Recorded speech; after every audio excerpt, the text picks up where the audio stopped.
દાહોદથી જામનગર કેટલા કિલોમીટર થાય છે અને દાહોદથી જામનગર જવા માટે આપણે કયા રૂટ ઉપર થઈને નીકળીએ તે આપણને શોર્ટ પડે છે અને ક્યાં થઈને નીકળે છે ને કેટલા કિલોમીટર થાય ને જો તમે ગાડી દ્વારા જાઓ છો તો કેટલો સમય લાગે છે એની બધી માહિતી આપણે આ વિડીયોમાં મેળવવાની છે। વિડીયોમાં ખાસ બન્યા રહેજો અને ચેનલની અંદર નવા હોય ને આવા મેપને લગતા કોઈ પણ ગામથી કોઈ પણ શહેર તમારે જવું છે તો કેટલા કિલોમીટર થાય છે, ક્યાં થઈને જવાય છે અને કેટલો સમય લાગે છે એની બધી માહિતીના વિડીયો જોવા માટે આપણી ચેનલને સબસ્ક્રાઇબ કરી લેજો।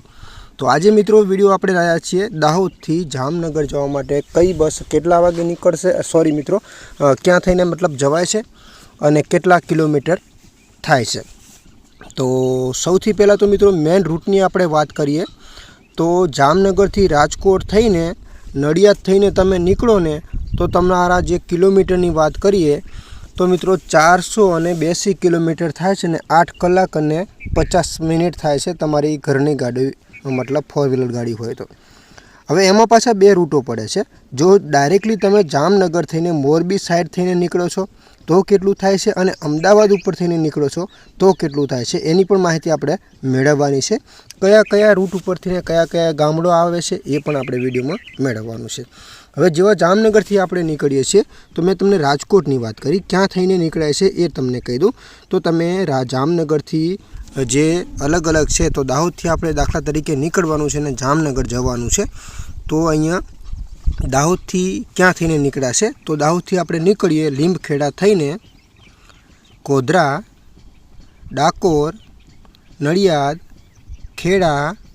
ધોળકા, બાગોદરા આવી જશે પાછો road, Limbdi, Sayla, Chotila, Rajkot, Paddhari,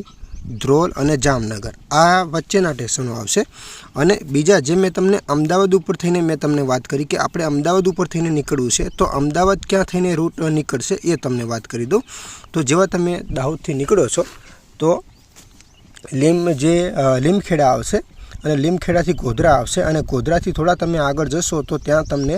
double બાલાસિનોરવાળો road આવશે અને બાલાસિનોર થઈને તમે નીકળો છો તો બાલાસિનોર થઈને ડાયરેક્ટલી તમને અમદાવાદ લાવશે અને અમદાવાદથી ચાંગોદર, બાવલા અને પાછું બાગોદરા તમને પાછો હાઈવે તમને મળી જશે અને ત્યાંથી તમે લીંબડી, સાયલા,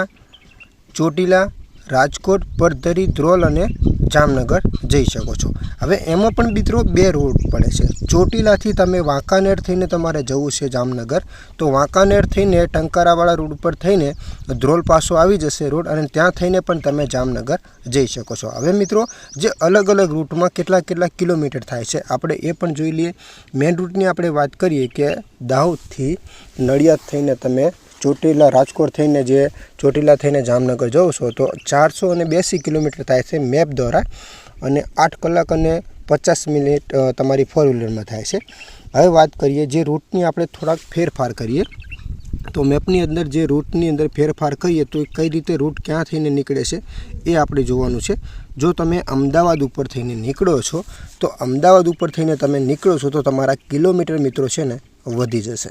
અને ટાઈમ પણ તમારો વધી જશે। તો કિલોમીટરમાં વધી એ જશે 511 કિલોમીટર થશે અને ટાઈમની વાત કરીએ તો 9 કલાક અને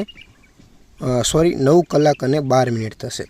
તો આ છે મિત્રો અલગ અલગ રૂટ અને અહીંયા તમે મોરબી સાઈડથી આગળથી વળી જશો તો એમાંય મિત્રો તમને ટાઈમમાં થોડોક ફેરફાર થશે, એમાં તમારો શોર્ટકટ થશે 496 કિલોમીટર થાય છે અને સમયની વાત કરીએ તો 10 કલાક અને 4 મિનિટ થાય છે। તો આવી રીતે તમે મિત્રો દરેક માહિતી આવી મેળવવા માંગતા હોય તો આપણી આ ચેનલને સબસ્ક્રાઈબ કરી લેજો જેની અંદર બધી માહિતી મેપ દ્વારા તમને આપવામાં મિત્રો આવે છે અને તમે પણ મિત્રો જાણી શકો કે ક્યાં થઈને આપણે જવું છે, કયા રૂટ ઉપર થઈને નીકળાય છે, કયા ગામડાઓ ઉપર થઈને નીકળાય છે એ બધી માહિતી મિત્રો તમને અમારા આ વિડીયોમાં મળી રહેશે અને આવા જ વિડીયો જોવા માટે આપણી આ ચેનલને સબસ્ક્રાઈબ કરી લેજો જેથી તમને પણ મિત્રો ખબર પડે કેટલા કિલોમીટર થાય છે, કેટલો સમય લાગે છે અને ક્યાં થઈને જવાય છે અને બધી જ માહિતી મિત્રો